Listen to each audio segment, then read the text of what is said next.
So nowadays, I believe from your own personal experience as well, you might have noticed that people especially tend one day to want to do something in life and the next day to do something else in life. We keep changing our direction. The unfortunate thing though is that this continues even after people grow up. So we spend our lives changing directions. But there were those few people from our class, our classmates, just a couple, very few, that from the beginning we knew this guy is crazy for car engines or fixing planes. Every day he hears the plane passing by from the earth and he says, that one is with turbine, the other one is with a helix. They were in love with something. They stuck with it, they went after it, and they had one direction. Such people nowadays are those who are in the top. Such people are those who have reached in a level that we admire because they had one direction. That is what we need, children of God. To get what is rightfully yours from God, you need to also have a rightful focus, is the message title. All of us wish we become something successful. All of us wish to have blessings of God, wish to have a nice marriage, a wonderful woman, a wonderful husband. We wish for things, we wish for success, but it is not a mere wishful thinking that brings about a contented life, but a rightful focus. A daydreamer is the one that just wishes or just knows that that is what I would like to do, and wishes the pie, the success, to fall from the heavens in his hands. But a visionary is the one that knows his purpose, his direction, and fixes his gaze into his rightful focus, fixes his focus on the right track. And broken focus, people of God, is the real reason men fail. Difference between the people that made it and those that didn't is the people that made it and now we admire are those who didn't allow challenges to break their focus. Do you have a focus?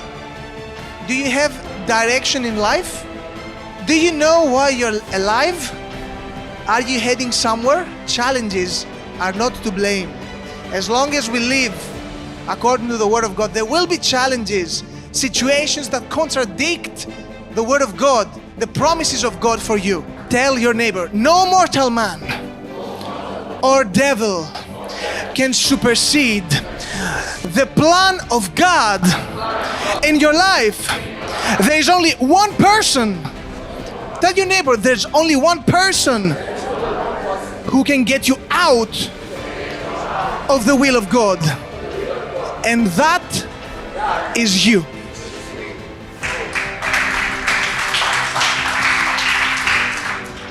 We are the architects of our situation in the sense that we are the one to determine where we focus, on our situation or on the promises of God that lie beyond the situation. Moses, the man of God, was met with challenge.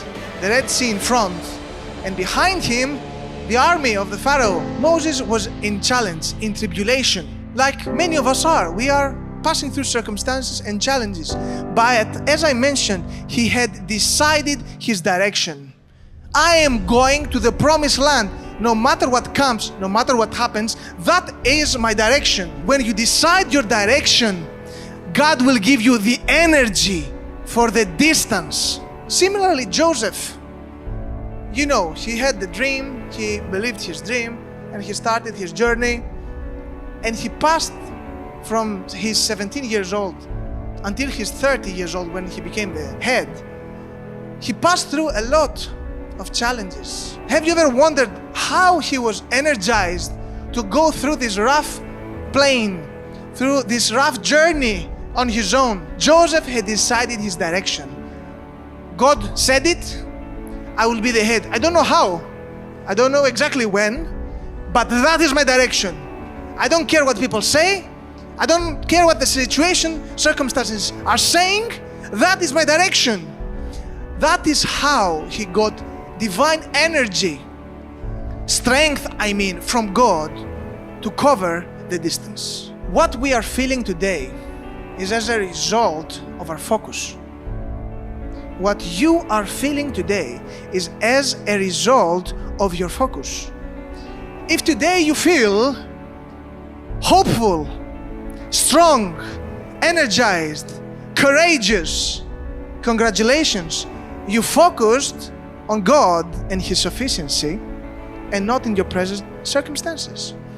But if you feel low, if you feel down, sad, depressed, overwhelmed, that is as a result of your focus instead of the promises of God to your situation. Tell your neighbor what you feel now. What you feel now is as a result of your focus. Your focus is on God, not on your situations. You would be calm. You would be calculated, determined.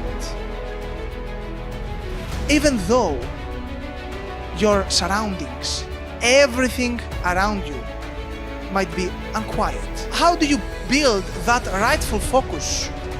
How do you keep a rightful focus? When you know you are what God says you are, you will stay focused on your goal alone, and nothing can change your focus.